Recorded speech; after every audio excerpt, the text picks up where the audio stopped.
النوم ده حاجة حلوة قوي. أنا مش عارف هم اخترعوا لنا المدرسة ليه. اخترعوا المدرسة علشان يعلموك يا فالح. بسم الله الرحمن الرحيم. انت طلعت لي منين يا ماما؟ أخيرا لقيتك صاحي بدري النهاردة. يا ماما، ما أنا نشيط طول عمري.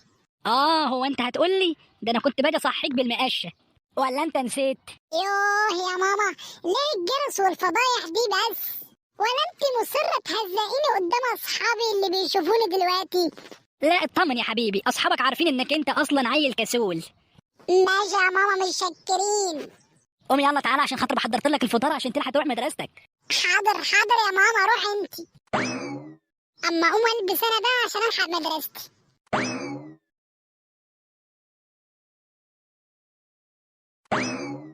صباح الفل يا ماما. أهلا، صباح الفل يا عيون ماما. هات يا ماما الشنطة بقى علشان اتأخرت على المدرسة. اتفضل يا حبيب ماما عشان تلحق مدرستك، يلا. سلام يا ماما. مع السلامة يا حبيب ماما. يا حموكشة، هم ليه اخترعوا لنا المدرسة؟ طبيعي يعني عشان يعلمونا يا برشامة. يا عم احنا عايزين ننام، هو احنا لازم نتعلم يعني؟ ولا هم اللي اتعلموا خدوا ايه؟ لا طبعا يا برشامة، ما تقولش كده. يعني انت عايز تقول المتعلم زي اللي مش متعلم؟ يعني يا حموكشة، ما المتعلمين نايمين في البيوت يا حموكشة، هو مفيش اي وظايف. يا عم سيبها على الله، ما حدش عارف بكره فيه ايه. وبعدين التعليم ده ليك انت لنفسك، بيفتح دماغك وينور كده مخك.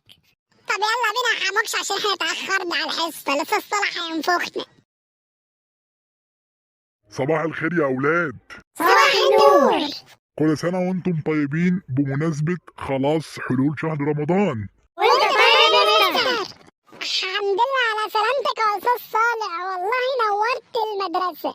الله يبارك فيك يا برشامة، ده من ذوقك. ايوه والله يا مستر، المدرسه نورت. تسلم تسلم يا حموكشة. نورت مكانك يا مستر. متشكرين يا أولاد. يلا خلينا نخش في الحصة على طول عشان أنا عندي أسئلة جميلة جدا هتعجبكم النهاردة عن شهر رمضان.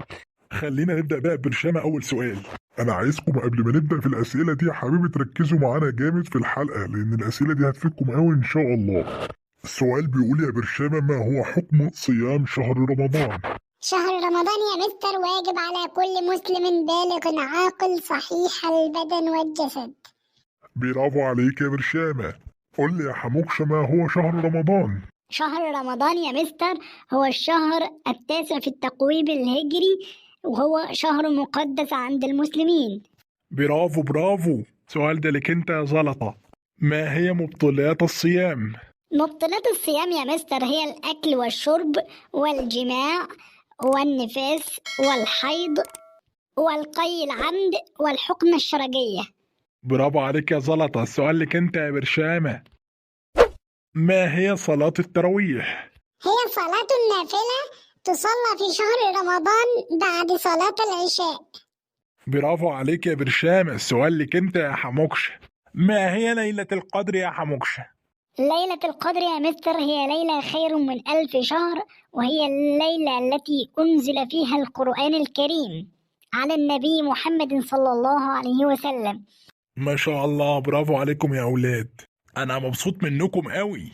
السؤال ده لك انت يا حسونة، ما هي الأعذار التي تبيح الفطر في رمضان؟ الأعذار هي المرض، الشيخوخة، والسفر، والحمل، والرضاعة، والمرض المزمن الذي لا يرجى شفاؤه. السؤال ده لك انت يا زلطة، ما هي بعض الأنشطة التي يجب القيام بها في شهر رمضان؟ بعض الأنشطة التي يجب القيام بها في شهر رمضان: قراءة القرآن الكريم، صلاة التراويح، قيام الليل، وزيارة الأرحام، والصدقة، وحضور الدروس الدينية، وغيرها كثير يا مستر. برافو عليك يا زلطة. قل لي يا حموكشة، ما هو حكم صيام المسافر؟ يجوز للمسافر الفطر إذا كانت بعد المسافة 81 كيلو متر أو أكتر، ثم قضاء الأيام دي بعد رمضان. برافو عليكم يا أولاد، مذاكرين كويس ما شاء الله. قل لي انت يا برشامة، ما هو حكم صيام الشيخ الكبير أو الرجل العجوز؟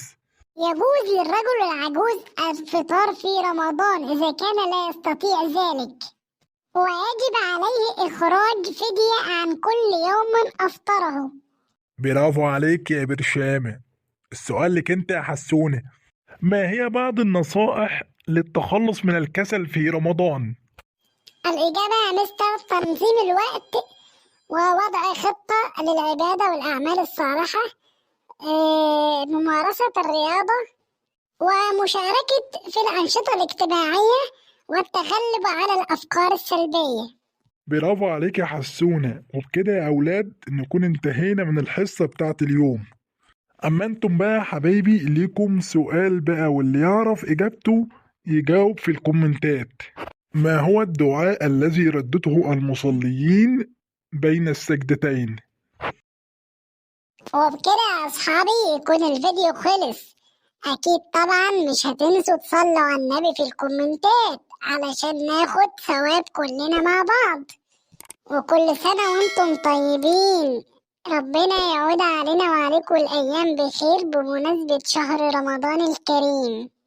وما تنسوش كمان تقولوا لي رأيكم في التسريحة بقى والنضارة اللي أنا لابسها دي.